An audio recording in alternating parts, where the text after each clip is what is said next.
That flagpole is a violation, Master Sergeant. Your service doesn't give you a pass on our rules. The words, dripping with a syrupy condescension that could choke a horse, hung in the humid afternoon air between us.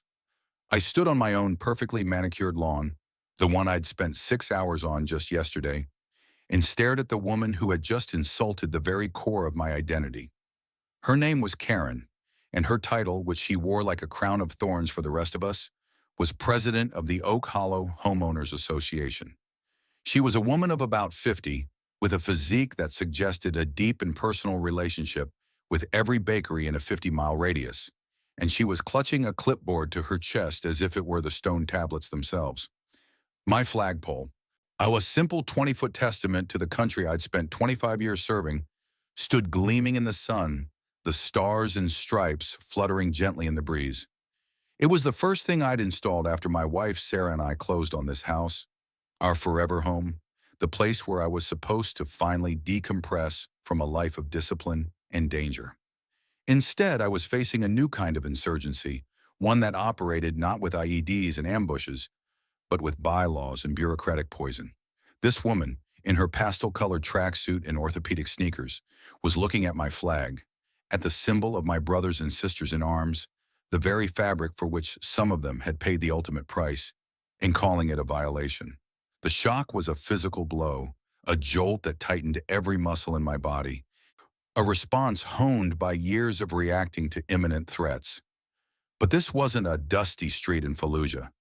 This was a suburban cul-de-sac in North Carolina. My training screamed at me to maintain control, to assess the situation, to not let the enemy see my anger. But oh, I was angry. A white-hot, righteous anger was boiling up from the pit of my stomach. This was the hill she was choosing to die on? My flag? If you think that's insane, hit that subscribe button and tell me your own HOA nightmare in the comments. I want to hear where you're watching from, because this kind of crazy is everywhere. Now let me tell you how it all started, long before this declaration of war on my front lawn. 6 months earlier, everything was different. The word HOA was just a vague acronym Sarah and I had glossed over in the mountain of paperwork we signed to buy our house. It was a beautiful 2-story colonial, brick-faced with white trim, nestled in a neighborhood that looked like it was lifted straight from a movie set. The lawns were green, the trees were mature, and the air was filled with the sound of kids laughing and the distant hum of lawnmowers on a Saturday. It was the perfect picture of the American dream I'd held in my mind during long, lonely deployments. It was peace. My retirement from the Marine Corps was official. Master Sergeant Jack Callahan was now just Jack. The transition was jarring. For my entire adult life, I had a mission, a uniform, and a clear chain of command. Now my biggest mission was figuring out which day the recycling went out. Sarah, my rock and my anchor through all those years, was thrilled. She'd already painted most of the interior and had a garden plan that looked more complex than the schematics for a nuclear submarine. We met the neighbors slowly. On one side was the Henderson family, a young couple with 2 small kids. On the other was George, a widower in his late 70s, who'd lived in his house since it was built. Everyone seemed friendly, welcoming. We received a welcome basket from the Hendersons and a plate of cookies from George. We even met Karen during our first week. She'd waddled over, clipboard in hand, to introduce herself. "Welcome to Oak Hollow," she'd said, her smile not quite reaching her eyes. "I'm Karen Miller, the HOA president. We like to keep things neat and tidy here, so I'm sure you'll fit right in." She'd handed us a thick, spiral-bound book. "Here are the community bylaws. I'd recommend reading them thoroughly. We have standards and we enforce them." The book felt heavier than its physical weight, a dense brick of rules and regulations. I'd flipped through it later that night, my eyes glazing over at regulations about the specific shade of beige. Your mailbox could be painted and the maximum allowable height for decorative lawn gnomes, 6 inches in case you were wondering. It seemed absurd but harmless. A bit of overzealous community management, I'd thought, a place for people with too much time on their hands. I was a Marine. I understood rules. I could follow rules. The first hint of trouble was a small yellow sticky note left on our front door a month later. Trash receptacles must be returned to their designated storage area. That is, in a garage or behind a fence, by 8 p.m. on collection day. This is your first warning. I'd brought the cans in at 8:45 p.m. I'd been helping George next door try to fix his finicky garage door opener. The passive aggression of the note, the fact that someone was watching and timing me, was irritating. It felt unneighborly. A week later, another note appeared, this time on Sarah's car. Street parking is for temporary guests only, max 4 hours. Please use your garage and driveway for resident vehicles. Sarah had parked on the street in front of our own house for 2 hours while she unloaded a car full of gardening supplies. A prickle of unease started to form. This wasn't about community standards. It was about control. This was someone exercising power for the sake of it. The warning signs were there, so small red flags popping up in our peaceful paradise. But I was still in decompression mode, still trying to shed the hypervigilance of my former life. I didn't want a conflict. I just wanted to live in peace, work on the '68 Chevy pickup I'd had in storage for a decade, and grow old with my wife. I thought if I just followed the petty rules, the tyrant would leave us alone. I was wrong. The flagpole was my line in the sand, and I hadn't even known I'd drawn it. Installing it had been a proud moment, a symbol that I was finally home to stay. I dug the hole, mixed the concrete, and set the pole myself. When I'd raised the flag for the first time, with Sarah's hand on my arm and tears in her eyes, it felt like the final, definitive act of my homecoming. It was a sacred moment. And now this woman, why this self-appointed queen of the cul-de-sac, was standing on my lawn, desecrating that moment with her petty rule book. The battle lines were being drawn, not in the sand of a foreign shore, but right here, in the lush green grass of my own front yard. And I, a man who had been trained his entire life to fight and win, was about to be dragged into a war I never wanted, but one I was absolutely not going to lose. I took a slow, deliberate breath, the kind I used to take before breaching a door, centering myself and pushing the initial surge of adrenaline down. "Karen," I said, my voice dangerously calm, "what, specifically, is the violation?" I wanted to see the rule. I wanted her to show me the ink on the paper that she believed gave her the authority to challenge the American flag on a veteran's lawn. Her eyes, small and dark, and I narrowed with satisfaction. She was enjoying this. She flipped a few pages on her clipboard with a practiced, officious flick of her thumb. "Bylaw Section 7, Paragraph C, Subsection 4, she recited as if it were scripture. "All flagpoles, antennae, or other vertical structures must not exceed 18 feet in height from the ground level." She tapped the paper with a long manicured fingernail. "Your pole, Master Sergeant, is clearly a 20-foot model. I can tell from here. That is a 2-foot violation, a flagrant disregard for the rules that everyone else here manages to follow." I looked from her smug face to the flagpole, then back again. 20 feet was the standard residential size. It was proportional to the house. An 18-foot pole would look stunted, awkward. "And you're telling me," I said, keeping my voice level, "was that this rule is more important than the federal law that protects my right to fly the flag?" I was referring to the Freedom to Display the American Flag Act of 2005, something I'd vaguely remembered from a briefing years ago. It explicitly stated that no HOA could restrict a homeowner's right to display the U.S. flag.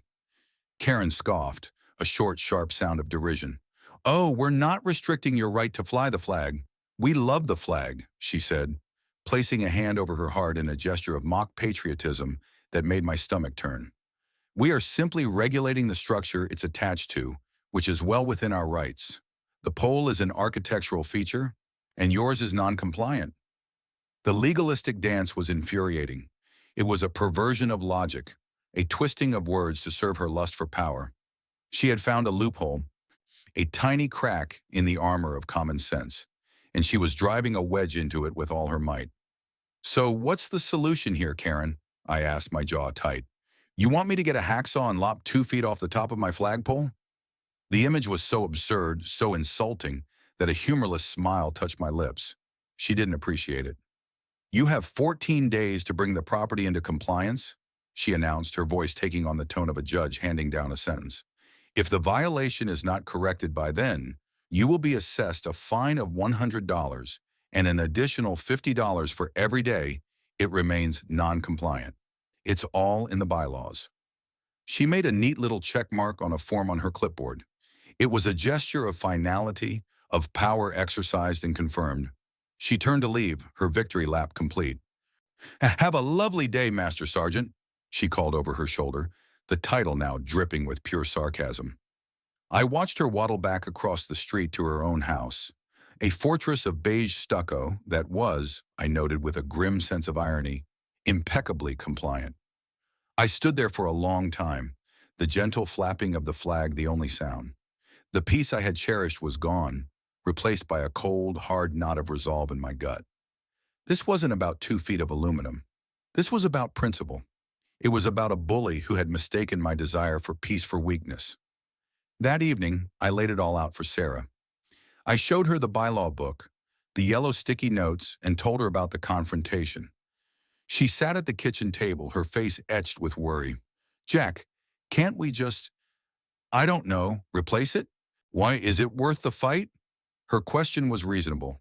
She was the sensible one, the one who had spent years worrying every time I deployed, the one who just wanted a quiet life. It's a 20-foot pole, Sarah, I said, my voice tight with frustration. They don't even sell an 18-foot version at the hardware store. It's a custom-made trap. The rule is designed to be impossible to follow easily, to give her leverage. I spent the next 2 days not with a hacksaw, but with a laptop. I dove into legal research with the same intensity I once reserved for mission planning. I read the Freedom to Display the American Flag Act in its entirety. It was clear, an HOA could place reasonable restrictions on the display, but prohibiting it was illegal. Where the argument hinged on the word reasonable, was dictating an arbitrary height of 18 feet reasonable? I printed out the federal statute. I also found our state's specific laws regarding HOAs, which echoed the federal protections. Then I went back to the HOA's own governing documents. I read every single word of the 100-page book Karen had given us. What I found was a labyrinth of vague, contradictory, and selectively enforced rules. It was a dictator's dream charter, written to allow maximum interpretation by the board, which consisted of Karen and 2 of her obvious cronies, a mousy woman named Carol and a grumpy old man named Frank. On day 10, I submitted my first official response. I didn't just talk to Karen, I sent a certified letter to the entire HOA board, care of their management company. In it, I formally disputed the violation notice. I cited the federal and state laws. I argued that a 20-foot flagpole was a standard, common size, and that an 18-foot requirement was not a reasonable restriction, but a de facto prohibition designed to harass. I included printouts of the laws and even pages from the catalogs of major flagpole manufacturers, showing 20 feet as the standard residential option. I ended the letter by respectfully requesting they rescind the violation notice. I was following procedure. I was building my case on paper. I was giving them a chance to back down gracefully. I was extending a professional courtesy, an off-ramp from the collision course she had set. For 4 days there was silence. Then on the 14th day, the deadline, a letter arrived in our mailbox. It wasn't a rescission. It was a formal notice of a $100 fine. The letter stated that the board had reviewed my dispute and found it without merit.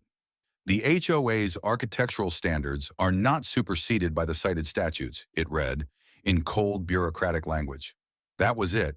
No further explanation, no engagement with my legal points. Just a dismissal and a bill. The war had officially begun. Karen had refused the off-ramp. She had chosen to escalate, and in doing so, she had fundamentally misunderstood the man she was dealing with. I wasn't just some new homeowner she could bully into submission. I was a master sergeant of the United States Marine Corps. I had managed logistics for entire battalions. I had navigated complex rules of engagement in hostile territories. I understood bureaucracy, and I understood pressure. She wanted a war of attrition, a battle of paperwork and fines. Fine. She had no idea how much ammunition I was prepared to expend. The $100 fine was the first shot, but it was my response that set the tone for the entire campaign. I didn't just pay it. That would be admitting guilt. Instead, I began my own meticulous documentation process. I bought a 3-inch, 3-ring binder from the office supply store, the first of many. The front cover, I labeled HOA Engagement, Callahan Residence. The first documents I sleeved in plastic protectors were Karen's initial sticky notes, the formal violation notice for the flagpole, my certified letter of dispute, and the board's dismissive response with the fine. I paid the fine, but I did so under protest. I sent a check via certified mail, accompanied by another letter. In it, I reiterated that I was paying only to avoid the accrual of further punitive and illegal daily fines, but that I did not accept the validity of the violation. I formally stated my intent to challenge the board's decision and recover the funds. I was creating a paper trail that screamed unwilling compliance under duress. Every document was scanned and saved to a dedicated folder on my computer, with backups on a thumb drive and in the cloud. It was redundant, methodical, and exactly how I'd run an armory inventory. No detail was too small. With the flagpole dispute now a festering wound, Karen's attention on my property intensified. It was as if my defiance had activated some dormant, predatory instinct in her. She began patrolling the cul-de-sac in her golf cart, a new acquisition that she drove with the self-important air of a general reviewing her troops. She'd slow down as she passed my house, her eyes scanning every inch of my property, clipboard at the ready. The violations started coming in a flood. They were petty, absurd, and clearly retaliatory. I received a notice for improper lawn maintenance. The violation? A patch of grass near the sidewalk was, according to her, 4.25 inches high, a quarter of an inch over the 4-inch maximum stipulated in the bylaws. The notice included a blurry photo, presumably taken by her, as evidence. I went out with a ruler. It was exactly 4 inches. I took my own high-resolution, time-stamped photos from multiple angles, including one with the ruler clearly showing the measurement. I filed another formal dispute, complete with my photographic evidence. I can send it via certified mail. The board, meaning Karen, rejected it without comment and issued a $50 fine. I paid it under protest, documenting everything. Next came a violation for a driveway obstruction. My prized 1968 Chevy C10 pickup, my retirement project, was parked in my driveway under a custom-fit, heavy-duty cover. According to Karen's notice, any vehicle that was not in daily use was considered stored and had to be kept in the garage. My 2-car garage housed Sarah's SUV and my daily driver. I read the bylaw she cited. It was vaguely worded, referring to inoperable or derelict vehicles. My truck was neither. It was a classic vehicle I was actively restoring. I filed another dispute, arguing the bylaw's wording and its misapplication to my fully operational, registered, and insured vehicle. Rejected. On another $75 fine. Paid under protest, documented. The binder was getting thicker. The complaints became more and more unhinged. I got a violation for unauthorized landscaping alteration. Sarah had planted a small row of tomato plants in a discreet corner of our backyard, hidden behind a large azalea bush. Apparently, Karen had peered over our 6-foot privacy fence to spot them.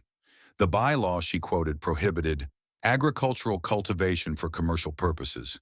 We were planning to eat the tomatoes, not sell them at a farmer's market.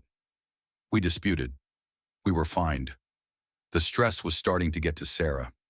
"This is insane, Jack," she said one evening, looking at the fresh pile of certified letters on the counter.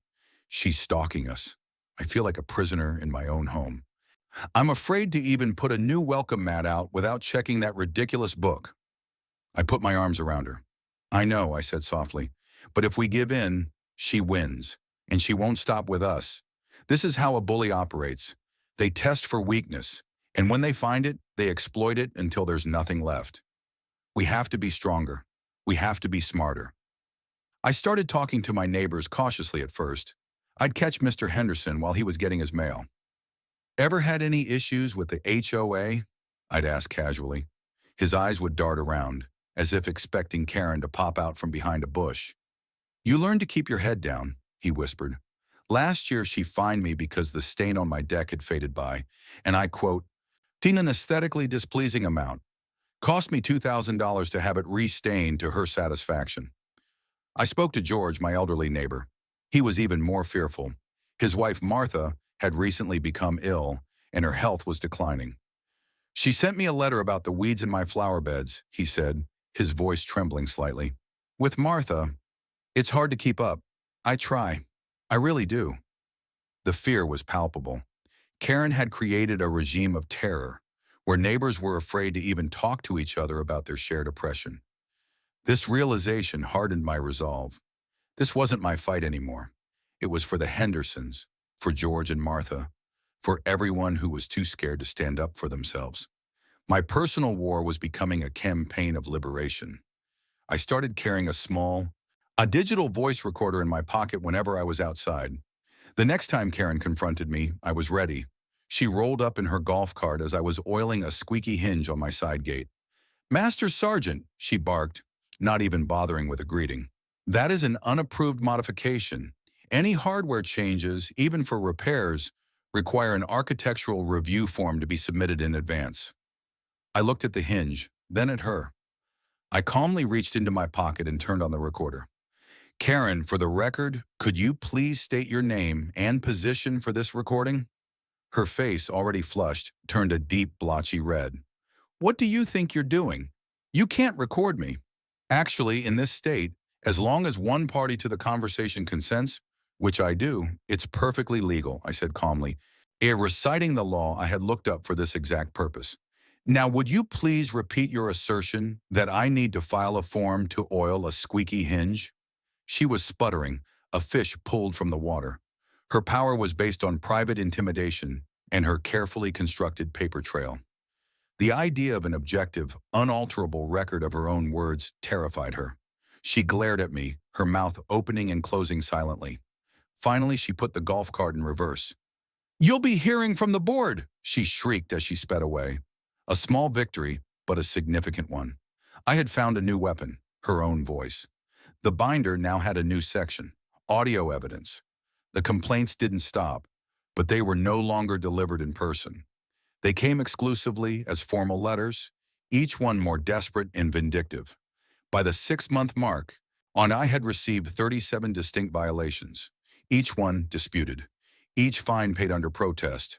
My binder was now 3 binders. My legal fund, a savings account I'd earmarked for the Chevy, was dwindling, but my evidence locker was growing. I was no longer just defending. I was gathering intelligence, preparing for a counteroffensive she couldn't possibly imagine.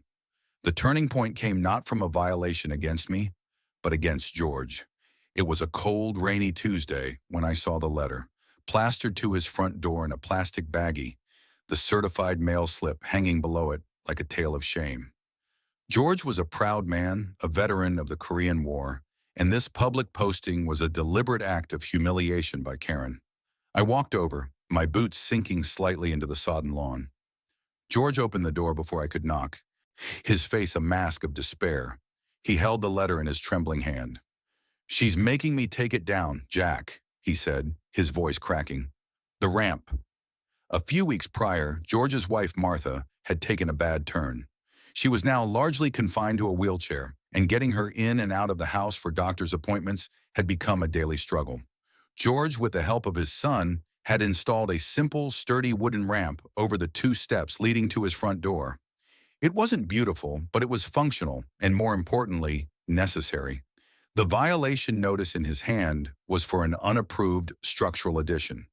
It demanded the ramp's immediate removal and threatened a $200 daily fine until the property was restored to its original, compliant state. It was the cruelest, a most heartless act I had witnessed from Karen yet. She wasn't just enforcing a rule. She was actively punishing a man for caring for his dying wife. The cold anger that had been simmering in me for months boiled over into a focused, chilling rage. "No, George," I said, my voice low and hard. "She's not." That evening, I didn't just research the HOA bylaws. I dove deep into the Americans with Disabilities Act, ADA, and the Fair Housing Act, FHA. The law was crystal clear. An HOA must provide reasonable accommodations for residents with disabilities, and that explicitly includes allowing for modifications like wheelchair ramps. Denying such a request or punishing a resident for installing one wasn't just a bylaw violation, it was a federal crime.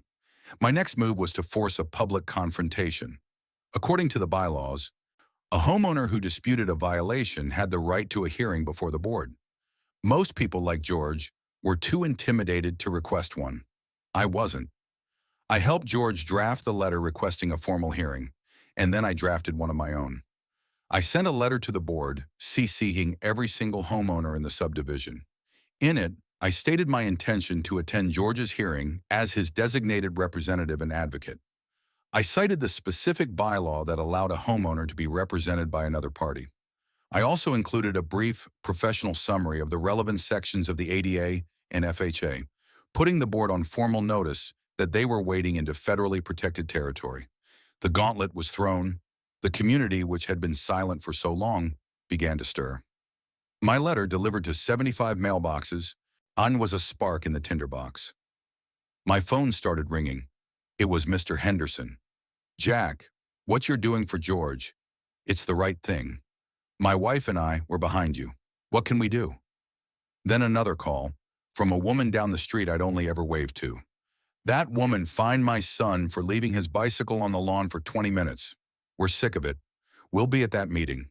The hearing was scheduled for the following Thursday in the community clubhouse, a sterile, soulless room that Karen usually used for her self-congratulatory social committee meetings. When George and I walked in, I was stunned. The room was packed. At least 50 homeowners were there, standing along the walls, their faces a mixture of fear and newfound defiance. They weren't just there for the drama. They were there for George. They were there for themselves. Yuri Karen sat at the head of a long folding table, flanked by her two board cronies, Carol and Frank. She looked shocked and flustered by the turnout, her usual smug confidence replaced by a nervous twitch in her eye. She banged a small gavel on the table. "This is a closed hearing concerning the property at 112 Oak Drive," she announced, her voice shrill. "Only board members and the homeowner are permitted to attend." I stepped forward, placing a hand gently on George's shoulder. "Karen, according to Bylaw 14, Section F, Mr. Wilson is entitled to a representative. I am that representative. And according to state law, all HOA board meetings, including hearings that affect community rules and their enforcement, must be open to all members of the association. These people have a right to be here." I had my fourth binder with me, tabbed and organized. I opened it to the relevant state statute and pushed it across the table. Her face went pale. She had no response. The trap of her own procedural obsession was closing on her. The hearing began. Karen, trying to regain control, launched into a prepared speech about maintaining the aesthetic harmony of the neighborhood. She presented photos of George's ramp as if they were evidence from a crime scene. When she finished, I stood up. I didn't raise my voice. I spoke calmly and methodically. "Mrs. Miller, board members," I began, my voice carrying easily through the silent room. "You are holding in your hands a violation notice for a wheelchair ramp, a ramp that allows Mr. Wilson, a veteran of the Korean War, to get his wife, Martha, who is gravely ill, into her medical appointments." I let that hang in the air for a moment. "You have cited a bylaw regarding structural additions. I would like to cite a federal law, the Fair Housing Act, 42 U.S. Code, Section 3604. I slid a printed copy of the law across the table. "This law makes it illegal to refuse to permit, at the expense of the handicapped person, reasonable modifications of existing premises. It also makes it illegal to discriminate in the terms, conditions, or privileges of sale or rental of a dwelling, or in the provision of services or facilities in connection with such dwelling, because of a handicap." I looked directly at Karen. Forcing a resident to remove a medically necessary wheelchair ramp is a textbook case of discrimination. It is not a simple bylaw issue. It is a federal offense, punishable by significant civil penalties. The Department of Housing and Urban Development takes these complaints very seriously. A murmur went through the crowd. Karen's face had gone from red to a pasty white. She looked at her cronies for support, but they were staring down at the table, refusing to meet her gaze. "This has nothing to do with Mrs. Wilson's condition," Karen stammered, her voice weak. "It's about following procedure. He didn't submit the proper forms. And what form would that be, Karen? I pressed, my voice like steel. The form to have a disability? The form to need a ramp? Or the form you would have inevitably denied, forcing this exact situation anyway? I turned to the assembled homeowners. How many of you have had a reasonable request denied? How many of you have been fined for something absurd? How many of you are afraid to live in your own homes? Hands started going up all over the room. Tentatively at first, then with more conviction. The Hendersons, the family with the bicycle, a dozen others. It was a silent, powerful rebellion. I turned back to the board. You have two choices. You can rescind this violation and issue a formal, written apology to Mr. and Mrs. Wilson. Or you can uphold it, and we will file a formal complaint with HUD tomorrow morning. And I assure you the evidence of systemic harassment in this community will be part of that complaint. I closed my binder with a loud snap. The sound echoed in the stunned silence. Karen stared at me, her mouth agape. Her reign of terror was crumbling, right here, in a public forum she could no longer control. The community had found its voice, and I was just the one holding the microphone. The silence in the clubhouse was thick enough to cut with a knife. Karen's eyes darted from my unyielding expression to the sea of hostile faces in the crowd, and finally to her two board members, who looked as if they wanted the floor to swallow them whole. Frank, the grumpy old man, cleared his throat. Karen, he grumbled, not looking at her. The man has a point. This is a bad look. Carol, the mousy one, just nodded vigorously, her eyes wide with panic. Karen's authority, built on a foundation of fear and bluff, had evaporated in the face of federal law and public solidarity. She looked at the papers in front of her, the violation notice for George's ramp now seeming as flimsy as she felt. The board will take this under advisement, she stammered, in a desperate attempt to cling to the last shred of her procedural power. No, I said, my voice leaving no room for negotiation. The board will vote, right now, in front of all the members who you are supposed to represent. A man in the back of the room shouted, "Vote! Vote!" And soon it became a chant, quiet at first, then growing in volume. "Vote! Vote! Vote!" Karen looked trapped. She banged her gavel weakly. "Order! Order!" But there was no order for her to command. She had lost the room. Frank looked at me, then at George, and a flicker of something, maybe shame, maybe just self-preservation, crossed his face. I moved to rescind violation notice number 734 against George Wilson and issue a formal apology, he said gruffly. Carol seconded the motion so fast it was almost a single word. All in favor? Frank asked, looking pointedly at Karen. Two hands went up immediately, his and Carol's. Karen sat frozen, her hand resting on the table. All eyes were on her. To vote against the motion now would be to publicly declare herself a monster. After a long, agonizing moment, her hand twitched and then slowly, reluctantly, rose into the air. The room erupted in applause. It wasn't just for George. It was a collective sigh of relief, a celebration of a small but profound victory against a petty tyrant. George gripped my arm, his knuckles white. "Thank you, Jack," he whispered, tears welling in his eyes. "Thank you." But I knew this was just one battle. The war was far from over. Karen had been publicly humiliated, and a person like her doesn't just let that go. They retaliate. They escalate. The victory at the meeting galvanized the community. The next day, and I had a half-dozen people at my door, all holding their own stacks of violation notices. We spread them out on my dining room table. It was a tapestry of absurdity. Fines for holiday decorations being left up 2 days past the January 15th deadline. Fines for oil stains on a driveway the size of a quarter. Fines for having a basketball hoop that was not the pre-approved shade of black. A pattern emerged.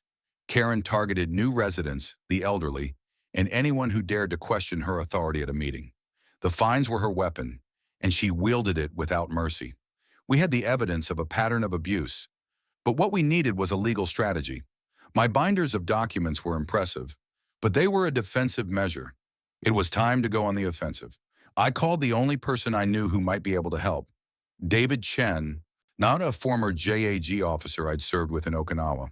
He'd left the Corps a few years back and opened a small private practice in the city, specializing in civil litigation and property law. I explained the situation over the phone, the flagpole, the 37 violations against me, the ramp, the community meeting. David was silent for a moment when I finished. Then he let out a low whistle. "Jack, you've stumbled into the belly of the beast," he said. "This is more than just an overzealous HOA president. This sounds like a textbook case for a SLAPP lawsuit, but in reverse." "A what?" I asked. "Strategic lawsuit against public participation," he explained. "It's when a wealthy entity sues a smaller party to shut them up. But what she's doing is a form of malicious prosecution and abuse of process.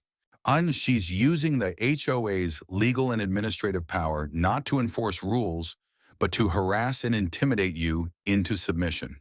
She's the one trying to silence participation." I felt a surge of validation. He'd given a legal name to the nightmare we were living. We met at his office the next day. I brought my binders, all 3 of them.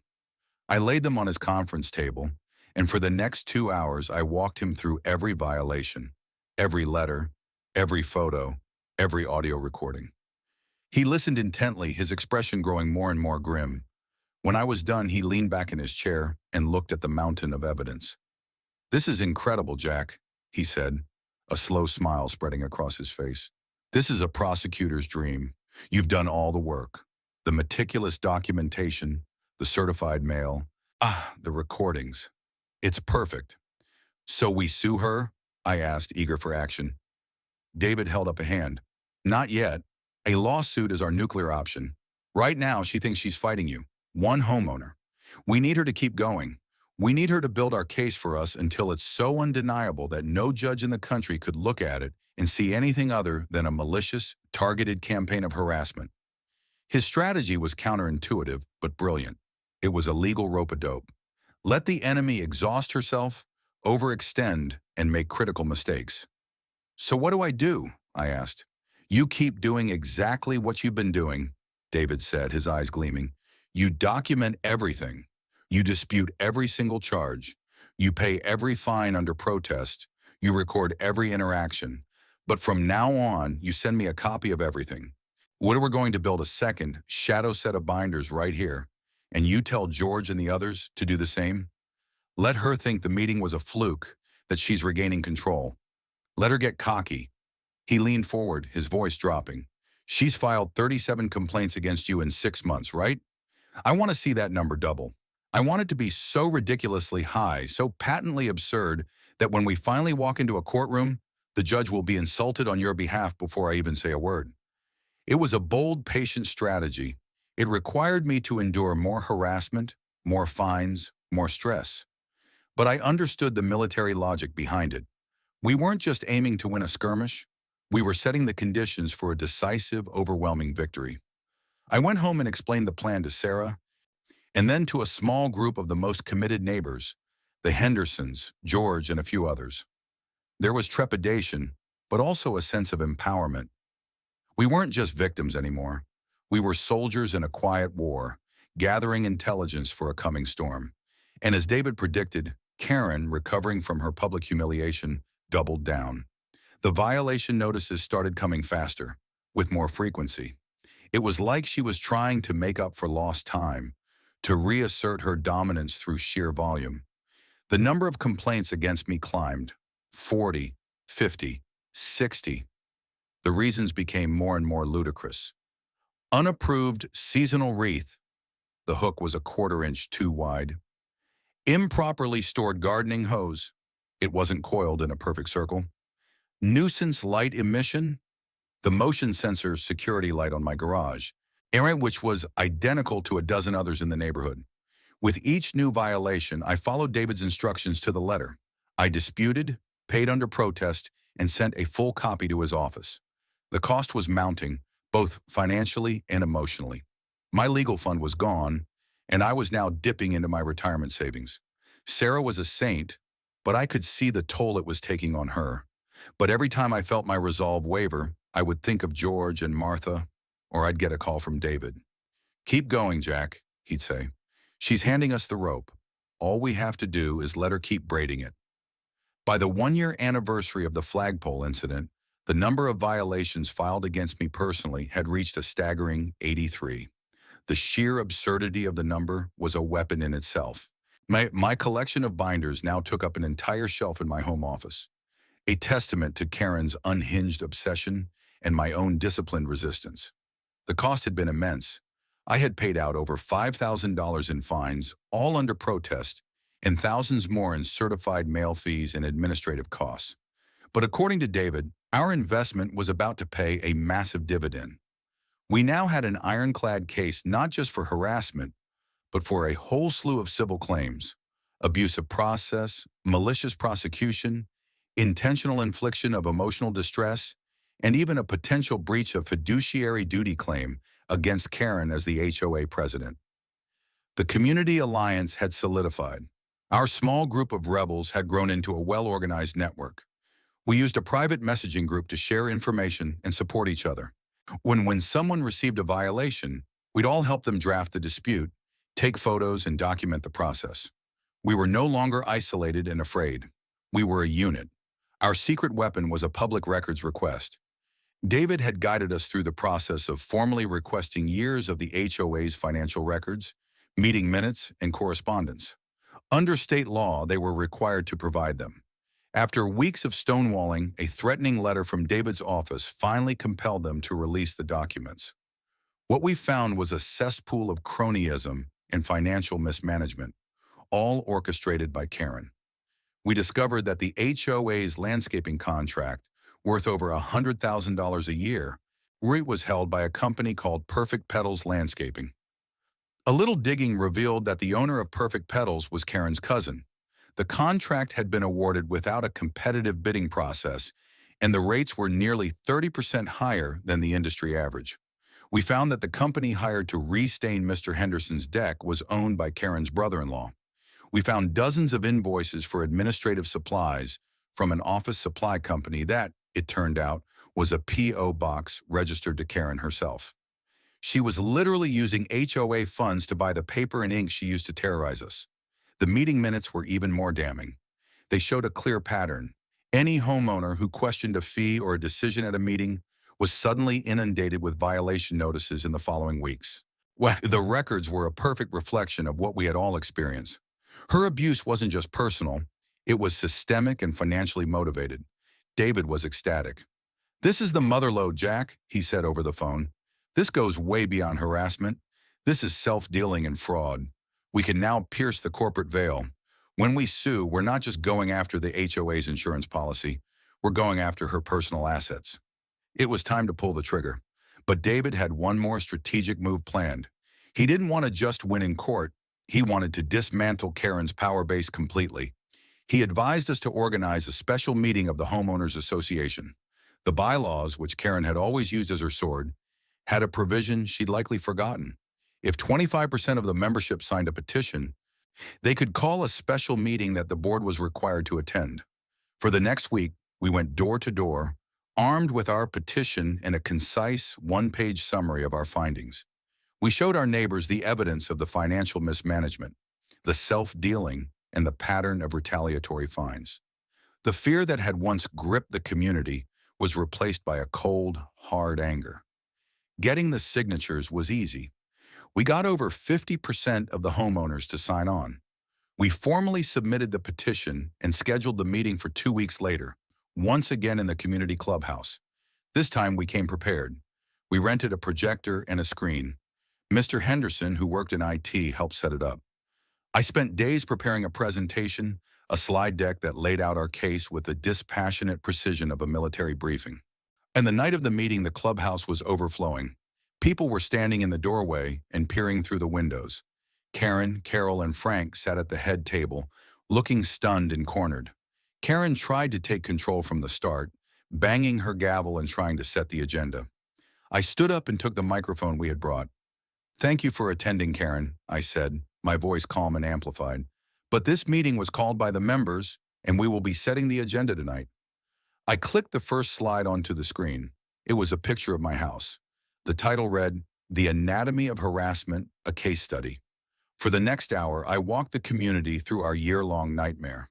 I showed them the 83 violation notices against me. I put up a slide with a photo of George's ramp next to a slide quoting the Fair Housing Act. I showed them the fines for faded deck stain, for children's bicycles, for improperly coiled hoses. With each slide, a wave of angry murmurs rippled through the crowd. Then I moved to the financials. I put the landscaping contract on the screen, with its inflated price, next to a slide showing the owner's familial relationship to Karen. I showed the invoices from her fake office supply company. I put up a chart that cross-referenced the dates of board meeting minutes where homeowners had voiced dissent with the dates they subsequently received violation notices. The correlation was undeniable. It was a clear visual representation of her reign of terror.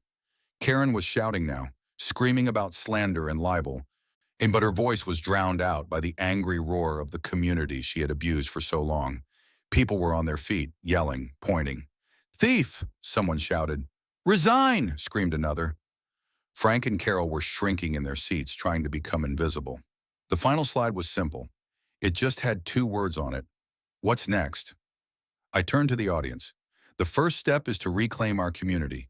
There is a motion on the floor to remove Karen Miller, Carol Moss, and Frank Gable from the HOA Board of Directors, effective immediately, for gross misconduct and breach of fiduciary duty.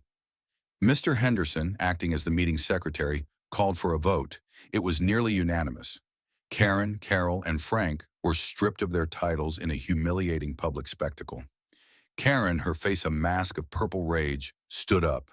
She pointed a trembling finger at me and screamed, "You will regret this! I will sue you for everything you have!" Then she stormed out of the room, the crowd parting before her like the Red Sea. The fight for the community was won. But my personal battle, the one that had started this all, was about to enter its final, most critical phase. The next morning, David filed our lawsuit.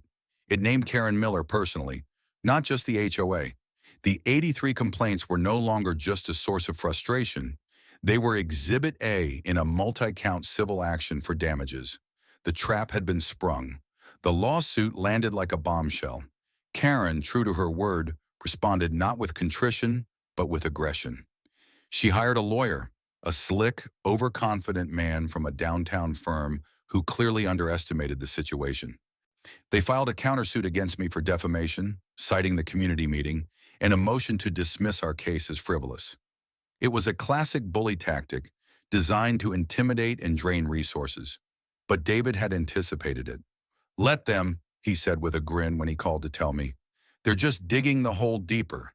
The judge is going to read our complaint, look at the mountain of evidence we attached, and then read their motion to dismiss. He'll know exactly what's going on before we even set foot in the courtroom." The legal process moved at a glacial pace, a stark contrast to the rapid-fire harassment I had endured. There were months of discovery, where lawyers exchanged documents and took depositions. Karen's deposition was a masterpiece of self-destruction. Under David's calm, methodical questioning, she came across as arrogant, evasive, and utterly convinced of her own righteousness. When David presented her with the evidence of her cousin's landscaping contract, she claimed it was a coincidence. When he showed her the invoices from her own P.O. box, she argued it was a reimbursement for approved expenses, though she could produce no receipts or approval records. The highlight came when David walked her through the 83 violations against me. He presented them one by one, with my corresponding photographic evidence. "Mrs. Miller," he asked, his voice neutral, "you fined my client for his grass being a quarter of an inch too high. Do you believe that this was a reasonable and necessary enforcement action to protect the property values of Oak Hollow?" "Absolutely," she said, her chin held high. "The rules are the rules. If you give one person an inch, they'll take a mile. And the tomato plants, Mrs. Miller, the ones my client's wife planted in their own backyard, you peered over their privacy fence to discover them. Do you feel that was an appropriate action for an HOA president?" "I have a duty to inspect for violations wherever they may be," she sniffed. "It was a clear violation of the prohibition against agricultural cultivation." David let the absurdity of her words hang in the air before moving on. "And finally, Mrs. Miller, we come to the flagpole. The incident that started this all. You fined a 25-year combat veteran of the United States Marine Corps for his American flagpole being 2 feet too tall. Is that correct?" The pole was non-compliant, she stated flatly. His service has no bearing on the architectural standards of the community. The deposition transcript was pure gold. Her own words, under oath, painted a picture of a petty tyrant so blinded by her quest for control that she had lost all touch with reason and decency. Our court date was set for a year after we filed the suit. The judge assigned to our case was a man named Judge Harrison, a no-nonsense former Army colonel known for his strict adherence to the law and his intolerance for frivolous litigation. David was thrilled. "He's the perfect draw for us," he said. "He's not going to have any patience for her games." As the day approached, I felt a strange sense of calm. The anger and frustration that had fueled me for 2 years had been replaced by a quiet, determined focus. This was the final objective. This was the mission's end. In the day of the hearing, the courtroom was small but packed. Many of my neighbors, George, the Hendersons, and others, had taken the day off work to be there in support. Sarah sat in the front row, her hand gripping mine until I was called forward. I wore a simple suit, my posture straight, my demeanor calm. Karen sat at the opposing table with her lawyer, looking smug and confident. She believed her paper trail of bylaws and violations made her invincible. The judge entered, and the proceedings began. Karen's lawyer went first, arguing their motion to dismiss. He portrayed me as a disgruntled homeowner, a troublemaker who refused to follow the same rules as everyone else. He painted Karen as a dedicated volunteer, working tirelessly to uphold the community's standards. Judge Harrison listened patiently, his face unreadable. And then it was David's turn. He didn't start with legal arguments. He started with the story. He walked the judge through my retirement, the dream of a peaceful life, and the first yellow sticky note on my door. He then brought out the physical evidence. He had enlarged several of the key documents and photos onto large foam boards, which he set up on an easel. The first board showed a photo of my flagpole, with the flag waving proudly. The next showed the violation notice, with the words 2-foot violation circled in red.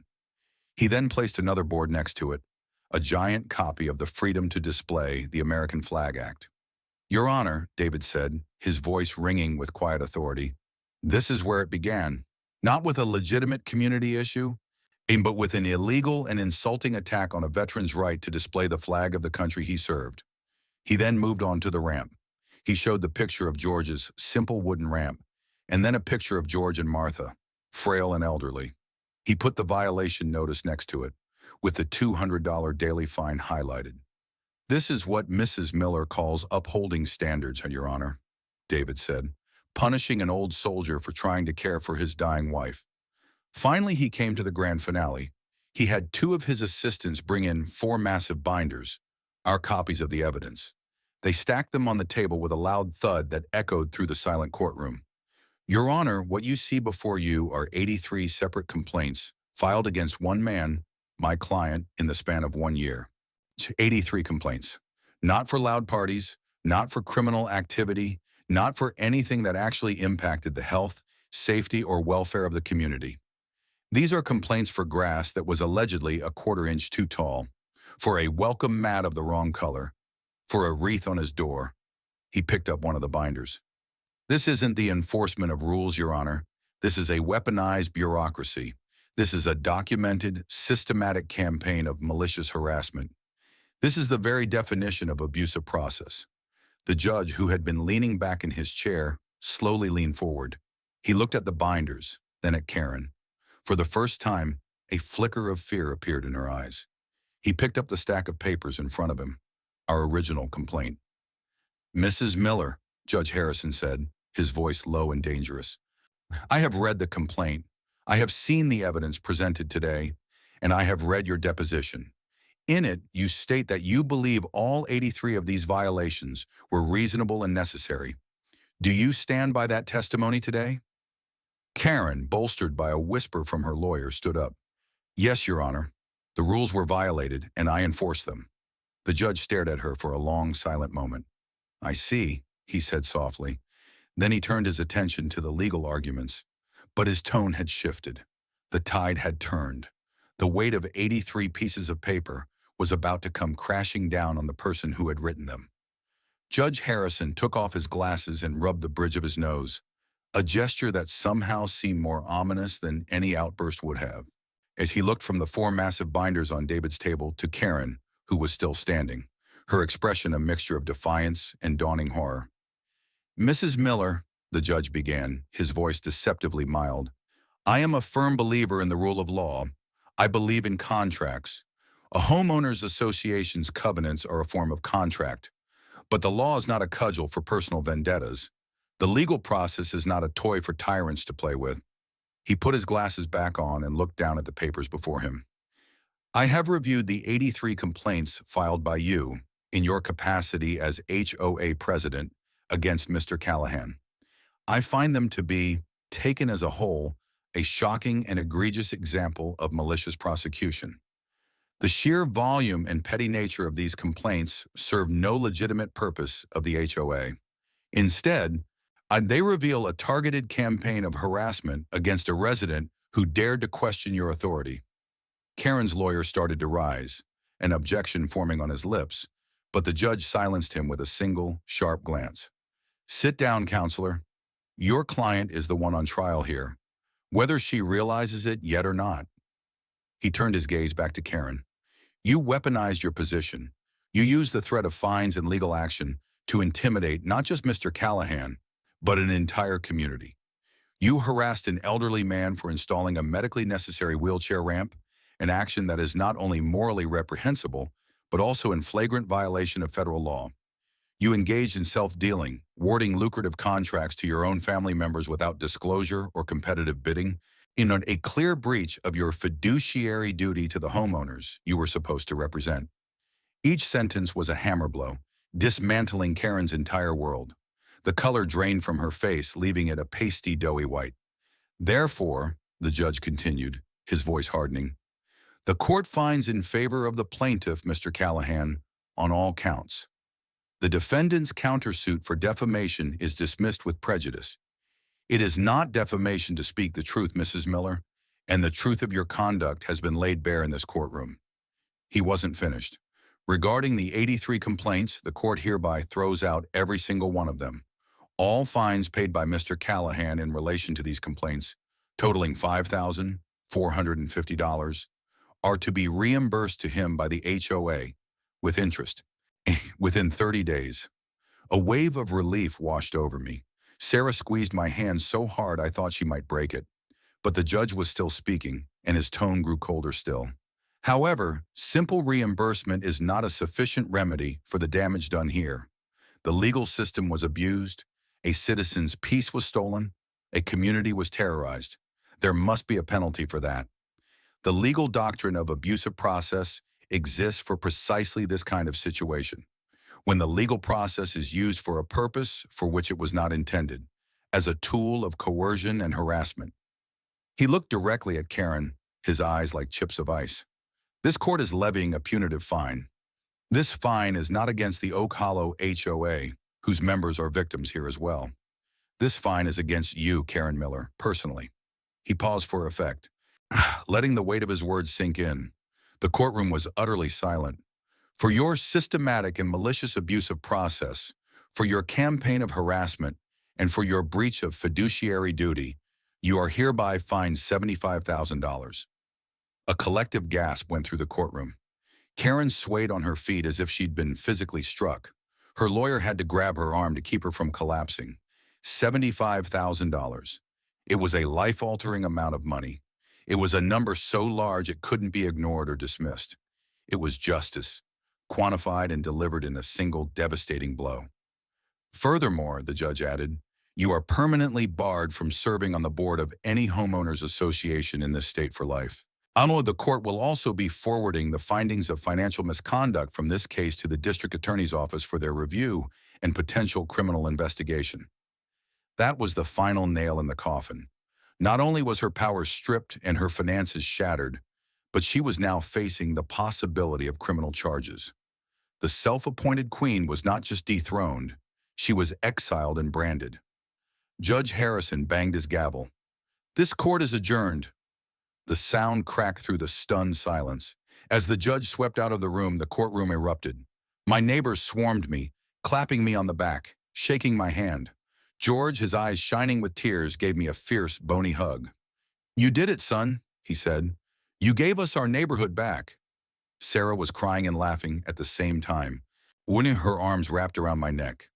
Across the room, I saw Karen slumped in her chair, her face buried in her hands, her body shaking with sobs. Her lawyer was trying to talk to her, but she was inconsolable. I felt no pity. I felt no glee. I just felt quiet. The fight was over. The mission was complete. I looked at the 4 binders still sitting on David's table. 83 complaints. 83 battles in a 2-year war. And in the end, the paper trail she had built to destroy me had become the foundation of her own ruin. It was a deeply ironic, deeply satisfying form of justice. As we left the courthouse and stepped out into the bright sunshine, I took a deep breath of free air. It felt different. It felt earned. The war for Oak Hollow was over. Peace had been restored, not by avoiding a fight, but by facing it head-on with discipline, patience, and the unwavering conviction that we were in the right. The tyrant was gone. The community was free. And I finally was truly home. The aftermath in Oak Hollow was like the sun breaking through after a long and violent storm. The news of the verdict and the $75,000 fine against Karen spread through the neighborhood like wildfire. The fear that had permeated our lives for so long was replaced by a palpable sense of relief and liberation. People were talking to each other again, not in hushed whispers, but out in the open, on their lawns and driveways. Kids left their bicycles on the grass without a second thought. Neighbors were helping each other with yard work, not because a rule dictated it, but because they wanted to. The community was healing. An interim board was quickly established, comprised of sensible and respected homeowners, including Mr. Henderson. Their first official act was to call a special meeting, not for a hearing, but for a review of the bylaws. I was asked to lead the committee. We spent the next few months going through that dense, 100-page book of rules with a fine-toothed comb. We didn't abolish the HOA, we reformed it. We eliminated the vague, subjective rules about aesthetic harmony and replaced them with clear, reasonable, and objective standards. We rewrote the fines and enforcement section, creating a system based on friendly reminders and cooperation, not punitive measures. The rule about flagpole height was the first to go, replaced with a simple clause that allowed any standard, commercially available residential flagpole, in accordance with the Freedom to Display the American Flag Act. We built in transparency, requiring all contracts to go through a competitive bidding process and all financial records to be posted online for any homeowner to see. We were turning a weapon of oppression into a tool for genuine community enhancement. Karen's house, the beige fortress from which she had launched her reign of terror, went up for sale about a month after the verdict. The court had placed a lien on the property to ensure the $75,000 fine was paid.